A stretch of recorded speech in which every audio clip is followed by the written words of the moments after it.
चीन की बदलती रणनीति आज एक नया मोड़ ले रही है, जहां पारंपरिक कूटनीति की जगह खुली धमकियां और आक्रामक रवैया अपना रहा है। हाल की घटनाएं दिखाती हैं कि बीजिंग अब अपने पड़ोसी देशों के साथ कैसे पेश आ रहा है। नवंबर 2025 में एक ऐसी घटना हुई जिसने पूरी दुनिया को हिला दिया। जापान की प्रधानमंत्री सानाए तकाइची ने संसद में कहा था कि अगर चीन ताइवान पर हमला करता है तो ये जापान के अस्तित्व के लिए खतरा हो सकता है। इस बयान के जवाब में ओसाका में चीनी कौंसल जनरल शुए जियान ने एक्स पर एक पोस्ट लिखी जो किसी भी कूटनीतिक मानदंड से कहीं आगे थी। उन्होंने लिखा था कि तुम अगर उस गंदी गर्दन को वहां घुसाओगे जहां उसे नहीं होना चाहिए तो उसे काट दिया जाएगा। यह सिर्फ एक धमकी नहीं थी, बल्कि एक प्रधानमंत्री को सीधे मौत की धमकी देना था। इस घटना के बाद जापान ने तुरंत विरोध जताया और चीन से उचित कार्रवाई की मांग की। लेकिन चीन ने न केवल इस मांग को खारिज किया बल्कि उल्टे ताकाइची से अपने बयान वापस लेने को कहा। जब जापान ने मना कर दिया तो चीन ने एक के बाद एक प्रतिशोधी कदम उठाने शुरू कर दिए। यात्रा चेतावनी जारी की, सांस्कृतिक आदान प्रदान रोक दिया और जापान से समुद्री भोजन का आयात बंद कर दिया। लेकिन वीरेंद्र, ये सिर्फ शुरुआत थी। चीन ने जो किया वो सामूहिक दंड की नीति थी। जापानी गायिका माकी ओत्सुकी का कॉन्सर्ट बीच में ही रोक दिया गया और उन्हें मंच से हटा दिया गया। ये दिखाता है कि चीन अब सिर्फ सरकारों को नहीं बल्कि आम लोगों को भी निशाना बना रहा है। इसी दौरान भारत के साथ भी एक गंभीर घटना हुई। नवंबर 21 को प्रेमा वांग थोंगडॉक नाम की एक महिला लंदन से जापान जा रही थी। शंघाई एयरपोर्ट पर ट्रांजिट के दौरान चीनी अधिकारियों ने उनका पासपोर्ट देखा और कहा कि ये अवैध है। क्यों? क्योंकि उनके पासपोर्ट में जन्मस्थान अरुणाचल प्रदेश लिखा था। चीनी अधिकारियों ने साफ कहा, अरुणाचल प्रदेश चीन का हिस्सा है, आपका पासपोर्ट अवैध है। प्रेमा को 18 घंटे तक हिरासत में रखा गया। उन्होंने बाद में इसे अपहरण बताया।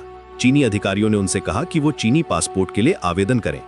ये सिर्फ एक व्यक्ति के साथ हुई घटना नहीं थी, बल्कि चीन की उस मानसिकता का प्रतिबिंब थी जो अरुणाचल प्रदेश को दक्षिणी तिब्बत मानती है। ये घटनाएं अलग अलग नहीं है, ये चीन की एक व्यापक रणनीति का हिस्सा है। चीन के 14 पड़ोसी देश हैं और उसका हर एक के साथ किसी ना किसी तरह का विवाद रहा है। ये कोई संयोग नहीं है। चीनी कम्युनिस्ट पार्टी के अनुसार चीन की सीमाएं कभी खत्म नहीं होती। 2013 में एक चीनी लेख प्रकाशित हुआ था जिसमें उन अपरिहार्य युद्धों की बात की गई थी जो चीन को लड़ने होंगे। पहले ताइवान, फिर दक्षिण चीन सागर के द्वीप, अरुणाचल प्रदेश, सेनकाकू द्वीप, मंगोलिया और अंत में रूस से यूक्रेन के बराबर का इलाका। ये कोई कल्पना नहीं बल्कि एक योजना लगती है। आज जो हो रहा है वो दिखाता है कि चीन अंतर्राष्ट्रीय नियमों की परवाह नहीं करता। यूनाइटेड नेशंस चार्टर के आर्टिकल 2.4 के अनुसार बल प्रयोग से सीमाएं नहीं बदली जा सकती, लेकिन चीन इसे मानने को तैयार नहीं है। जापान के युनागुनी द्वीप ताइवान से केवल 60 मील दूर हैं। अगर चीन ताइवान पर कब्जा करता है तो जापान की सुरक्षा सीधे खतरे में पड़ जाएगी। यही कारण है कि जापान का 2015 का सुरक्षा कानून इतना महत्वपूर्ण है। भारत के लिए भी स्थिति गंभीर है। गलवान की घटना के बाद से चीन ने तिब्बती पठार पर अपनी सैन्य उपस्थिति बढ़ाई है। पाकिस्तान को हथियार देकर भारत के खिलाफ इस्तेमाल करने की रणनीति भी जारी है। आज की ये घटनाएं दिखाती हैं कि चीन का आक्रामक रवैया सिर्फ सरकारों तक सीमित नहीं है, आम नागरिकों को भी निशाना बनाया जा रहा है। ये खतरनाक मोड़ है जो पूरे क्षेत्र की स्थिरता के लिए चुनौती है।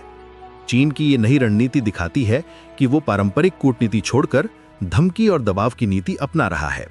ये न सिर्फ जापान और भारत के लिए बल्कि पूरे एशिया प्रशांत क्षेत्र के लिए एक गंभीर चुनौती है। समय आ गया है कि दुनिया इस बदलते चीन को समझे और उसके अनुसार अपनी रणनीति बनाए।